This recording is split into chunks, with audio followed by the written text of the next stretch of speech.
You're listening to episode 5 of the MicroProse podcast. Our featured guest today is Ignacio Trelles, who will be chatting about his upcoming game, Dying Breed.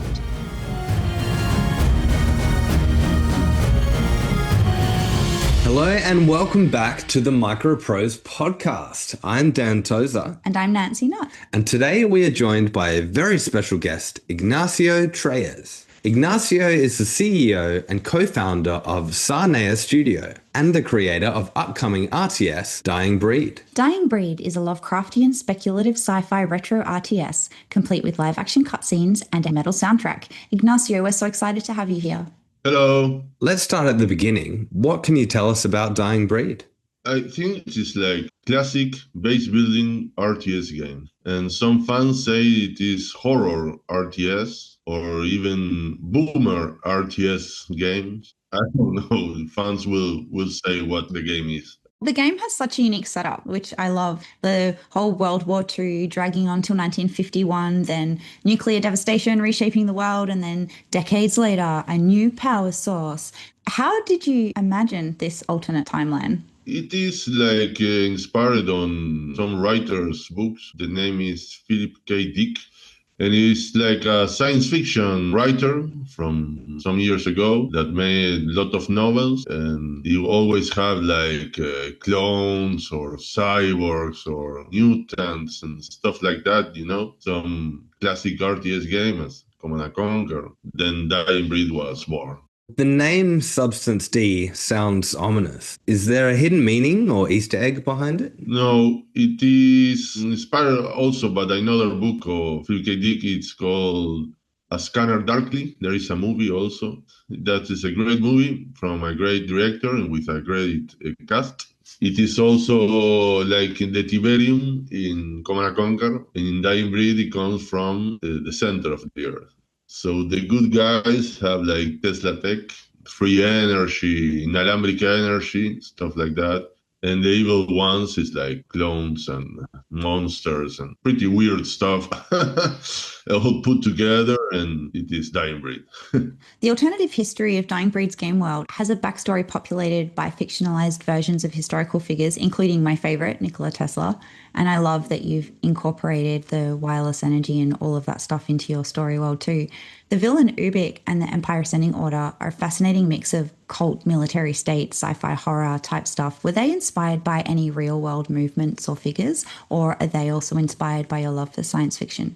Well, they're like, I wanted to make evil faction very evil, so they want to kill everything and repopulate the earth with a new version of humans. And I guess it is like Hitler, Stalin, dictators, no? Messianic evil, only I can help you. Why they are evil, I don't know. It is good versus evil.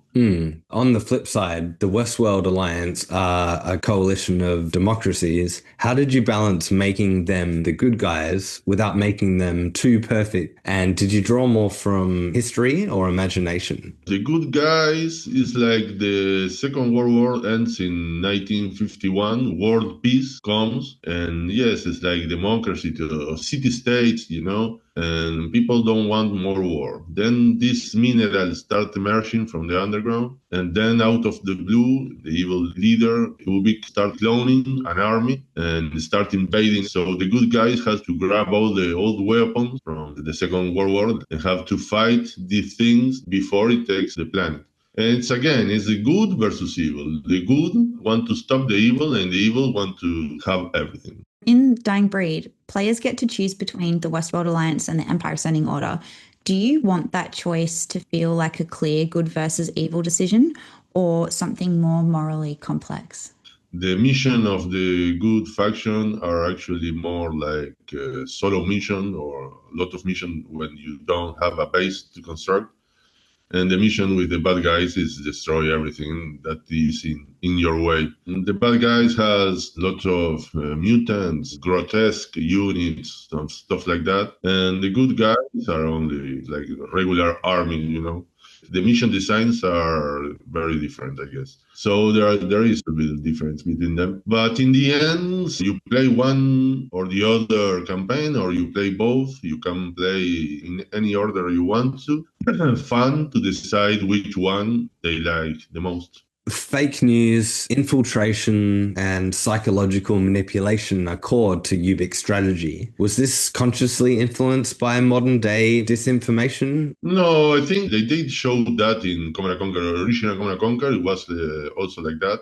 I think we never left those manipulation. Only now you have it in your pockets all the day. And when Command & Conquer came out original, they took that war problems there were in that moment. I'm more classical, I guess. I don't know. Yeah, I really don't know. I hope you know this because I have an important question for you. Okay. WWA or EAO? Which faction do you secretly prefer?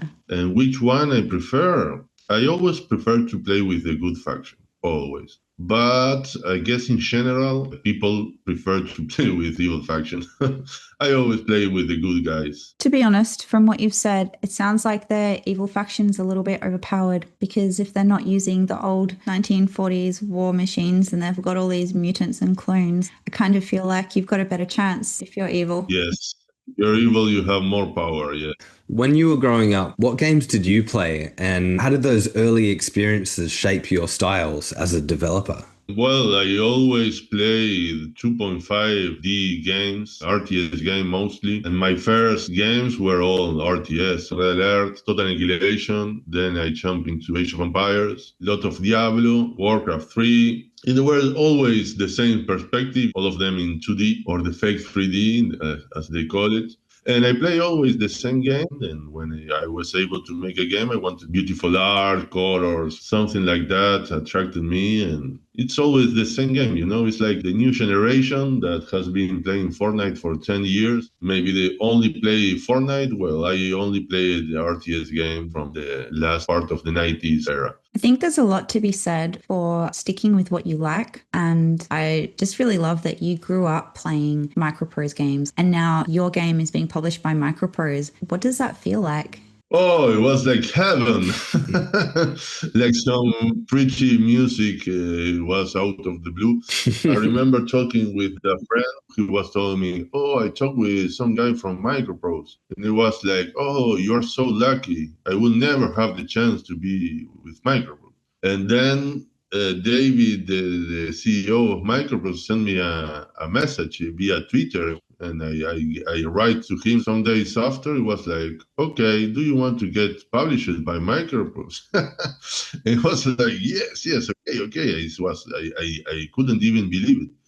And I told that friend of mine, and he was, whoa, you're so lucky. Maybe 18 months later, I don't know, it's like magic. It's like magic. It's like a dream. I remember Roller Coaster Tycoon. I love the one Match Commander. I love one Civilization. I have played Civilization 3, 4, and 5. That era of game were fantastic. Was there a moment where MicroProse's input shaped the direction of the game or gave you a boost of confidence that you're on the right track? Or I always have the support. There are people that say, no, don't get a publisher. Publishers are evil. Not with MicroProse, you know, it's powered by love, not greed or anything. It's more like love, you know. What enticed you into development to begin with? Oh, they told me, will you be able to make a game? And I was, yes. And here we are, years after. We did what we wanted to do for love, not for the money or the Chinese market. And I guess we are almost there, you know. Let's see if fans like it. it's got pixel art, it's got FMV cutscenes, it's got a metal soundtrack. What's not to like? As far as those things go, were they always part of the plan or did the art and music direction evolve along the way? I designed everything like in 2 days and then took like 5 years to accomplish everything. And now, like, everyone loves the music of Dying Breed, and we even start making music with my musician friends to other games, you know. You had a lot of people involved. I mean, you filmed cutscenes with 20 actors and 10 crew members, and that's basically like making an indie film inside a game. What was that process like? Yes, we actually made a movie. Yes, we recorded it in 3 days. We were like 12 hours there and recorded everything. We started with family and friends, then some actors. Then it took us like 1 year to edit everything, but have to continue, you know, keep on forward and never surrender, never surrender. Definitely. And, you know, you've got 19 songs from 2 bands. How did that collaboration come about? And what can you tell us about the Dying Breed soundtrack? And it was funny because I always share the same reference to the 2 bands, and then they make totally different soundtrack. I think that the reference was Polish techno metal, something like that. And we reached, well, in 5 years, we made like 19 songs for Dying Breed, or 15 more to other games, you know. Some of them I started uploading to YouTube, and people tell me that they put them on the playlist to listen like every day. And they start asking me to upload it on Spotify or sell the music separately. So we will give the fans the opportunity to have the music. We will add 2 other new factions, one evil faction, one good faction, and we'll make new soundtrack for them, you know, with the same industrial 19th style of music, something like that. What's harder out of writing the story, filming the cutscenes, or balancing the RTS mechanics? Well, I guess the balancing part. Writing the story, it was really fast. Recording it was really easy. And balancing, well, it is the hardest part, I guess, as it is a single-player game. You always make the enemy stronger than you, but you have to be smart to try to beat it, I guess. So, yes, actually, none of those 3 are difficult. But the most one should be the balance part, yes. And with that, you know, Dying Breed features evolving objectives and growing enemy threats. Which mission was the hardest to design and why? Well, I guess the most hardest mission to design are the ones that you don't build a base and you have like some units and you can't lose them. We planned originally 15 missions for each faction, but we are going to release with 9 for each faction, and some of them have like 2 options. I think the most difficult maps to design are the ones inside a building, you know, when you have to escape or save someone. People were saying like the first demo, it was too hard, you know. Some others were saying it was too easy, but others say it was too hard. So we added the difficulty level and tried to make everyone happy. But those inside missions, the difficulty level doesn't change much. So I guess those are my favorite ones. They were the hardest one to achieve. Growing up, I learned that those missions I hated are the ones that I remember the most today. If Nikola Tesla time traveled to October 7th, 2025 for the purpose of playing Dying Breed on launch day, which side would he join? I guess he would choose the good faction. Do you see Dying Breed as a love letter to RTS classics? It was like a love letter, yes. Before I was talking always about nostalgic games, etc. And then I changed the word to evoking those great moments of the past. And basically that is my idea. Ignacio, thank you so much for joining us today. It's been an absolute pleasure speaking with you. Gracias. And all the best with the launch of your game. Dying Breed will be available on Steam from October 7th, 2025. So RTS fans, pixel art lovers, and anyone craving something dark and different, Dying Breed is the game to wishlist. This episode's mystery segment doesn't even have a name. That's how much of a mystery it is. We should call it something. We already have a mystery segment called Something. Or nothing. We can call it Nothing. Or we can call it Dan and Nanci go to Pixel Expo to showcase Nia and have an awesome time watching people play the game for 2 days straight. Let's just stick with mystery segment. Or the mystery segment. Perfect. A few weeks ago, we enjoyed a weekend of games, cosplay, games, pop culture, games and games at Pixel Expo. We were there showcasing Nia, along with Zayden and Xanthi from the Defy Reality Entertainment team, who you might remember from the release trailer. We loved getting to watch people play Nia and talk with them about it, especially so soon after the launch date. It was very cool. We spent the majority of our time at the Nia booth, but because there were 4 of us, we were able to tag team, taking turns checking out the other games. The Chuck Another Game on the Barbie Steam event and Sticker Quest was fantastic. Massive thanks to Rin Macbeth for organising that.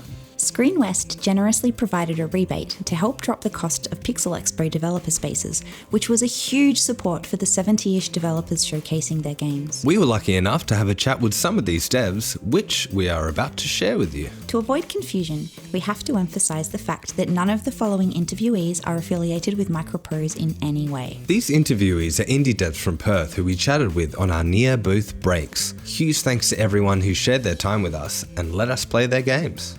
Links to their games are in the show notes. Like Nanci said before, none of the following are MicroProse devs. They are, however, a talented bunch of creatives doing their bit to contribute to Australia's thriving game dev world, and we think that's worth acknowledging. Perth is lucky to have such a supportive games community, and we really appreciate all of you.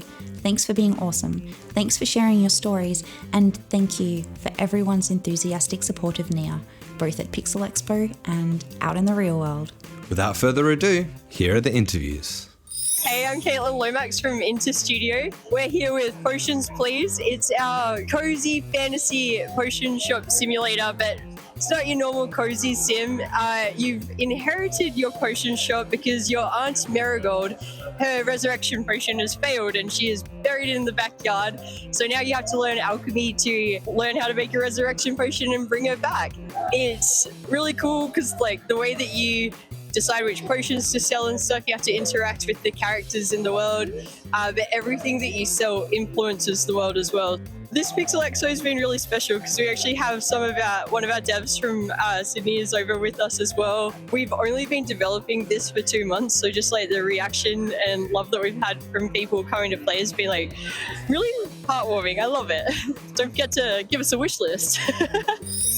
Hi, my name is Michael Pierce. I'm the lead developer of Misk A Tiny Tale at Tinyware Games. Our standout moment for Pixel Expo is honestly always just seeing people play the game and be able to experience it and kind of just go through and be able to walk around and explore and collect things. You know, you never understand how the game is going to kind of present itself until people play it. So just seeing the joy on their face when they do is so special.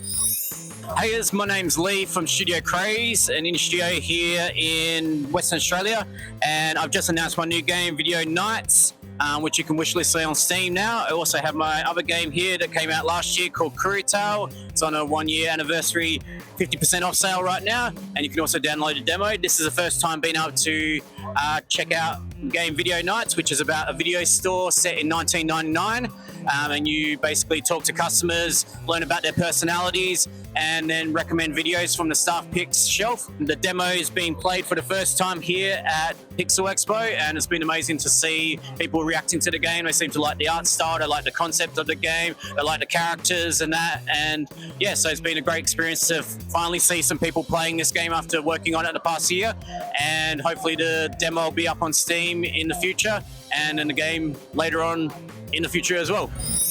My name's Toby, and I'm making I'd Kill You as a Worm. It's a body-in rage game about being a worm and trying to kill your boyfriend. Standout moment has been seeing everyone play it, all the kids just being able to pick up the controller and instantly understand how to play the game.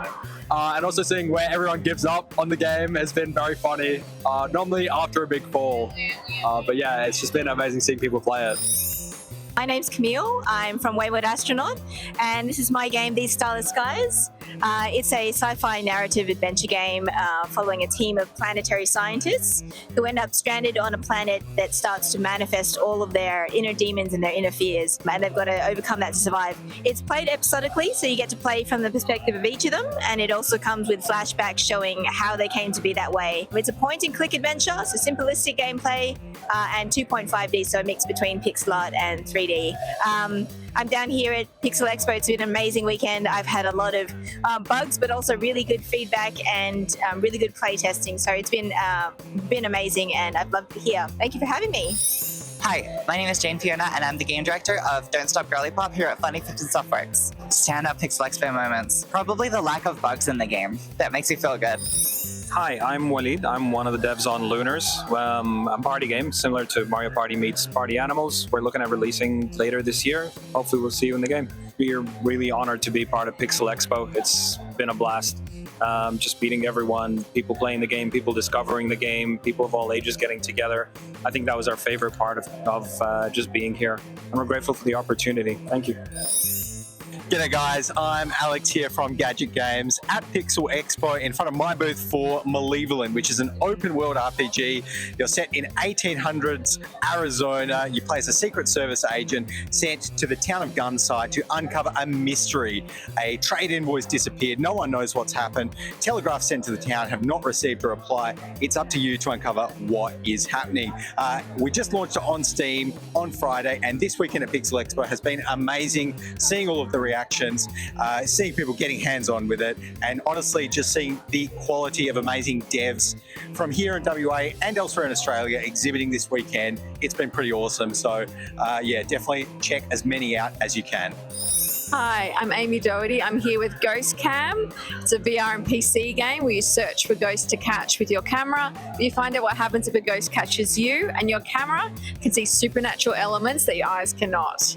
It's like an exploration game and a ghost photography game, and you get different results depending on what you do.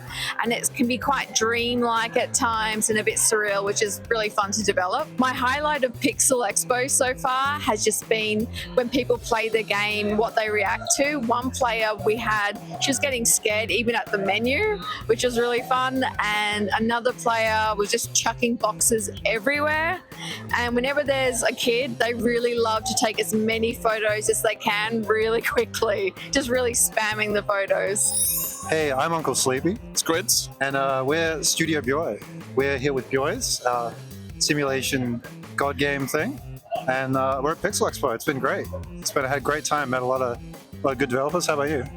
Yeah, talking to the other developers has been super good, and we've had some really great feedback from people walking through the expo. Yeah, we've had a lot of attention this year, which is really exciting. Our game's nearly done, which is also really exciting. Pixel Expo is much bigger than last year. It's really cool to see so much stuff. You know, so many new developers that haven't showed up before. It's been fun. My name is Rin McBeth. I am a local game developer. So a lot of what I do is support other game developers within their practice. Yesterday I was helping Ghost Cam with their booth, and today I was helping Drift Market, which is an amazing game that is brand new, first time ever showing anywhere. So the amazing thing I've seen at Pixel Expo is just how connected everyone is, supportive everyone is, and it's just been incredible to see everyone be so helpful to each other. The standout moment, I'd say, for me, is to see just how good of a local community that we have. And of course, so much thanks to Pixel Expo for an exhilarating weekend of non-stop gamey goodness. And now it's time for Gaming News. That magical part of the podcast where we pretend to be impartial journalists while we exclusively promote MicroProse. Let's start with some big waves from our friends at Triassic Games. Sea Power has just dropped its biggest free content pack yet, and it's a plan so cunning you could pin a radar array on it and call it a destroyer. The plan update brings in a ton of new units, including those from Vietnam and Japan. They are promising new missions soon too, to show off some of these shiny new toys. If you've been waiting for an excuse to jump back into Cold War naval combat, this is it. Head to Steam, update your fleet, and let the Sea Power team know what you think of the new plan content. Meanwhile, over in the land of blueprints and bureaucrats, arms trade tycoon Tanks has rolled out a new update featuring the Diplomacy Center. Because nothing says peaceful negotiation like having a factory full of tanks behind you. They've also introduced continuous production and continuous purchasing, which basically means your assembly line can now run smoother than a tank tread on asphalt. Add expanded factory lines and you've got yourself an arms-dealing empire that'd make any strategist proud. Next up, a quick extraction. Or should we say EXFIL? EXFIL? EXFIL. EXFIL. If you haven't joined the EXFIL Community Challenge yet, what are you doing this weekend? Every Friday or Saturday, depending on your time zone, players are diving into the weekly challenge to test their skills, swap strategies, and make new allies. Or enemies. Mostly enemies. Yeah, it's all part of the fun. So check out the latest EXFIL update featuring FOV settings, color vision accessibility, and refined gameplay tweaks. And finally, the moment we've all been waiting for. The early access release of Dyingbreed is almost here. Or has already been and gone, depending on when you tune in. October 7th, people. Mark your calendars, call in sick, or at least tell the boss you're doing field research. Developed by Ignacio Trelles, this game brings gritty, grounded tank combat to life. Or maybe death. Their latest dev blog dives into the influences behind Dyingbreed and teases what players can expect on launch day. This is one battlefield you won't want to miss. We'll be there on day one. Assuming we don't get blown up right away. Unlikely. Your track record in Dagger Directive suggests otherwise. That was a tactical retreat. Speaking of tactical, when Dan lowers his voice to a certain pitch, he turns into a gritty American war hero. It's true. And you can be a war hero too. I can't. My voice won't go that low. Trust me. I've tried. You don't need to lower your voice. All you need is a certain board game. History remembers the brave, the airmen who defied the odds. Now you can step into their boots in this pulse-pounding cooperative board game. B-17 Flying Fortress, the Bloody 100th, puts you in command. Manage your crew, control operations, and navigate the perils of World War II combat. Fly into enemy territory, survive bombardment, and return home as heroes. But beware, fighter squadrons are lurking, and the enemy never fights fair. Join MicroProse in transporting this epic video game franchise to the tabletop realm. Will you lead your crew to victory, or watch your fortress fall? Take your place among legends. Back B-17 Flying Fortress, the Bloody 100th. The MicroProse podcast will return next month with more exclusive interviews, gaming news, and as always, a brand new mystery segment. In the meantime, check out our show notes, wishlist for some games, and binge watch the MicroProse YouTube channel for more information on everything we've covered here today. And endgame.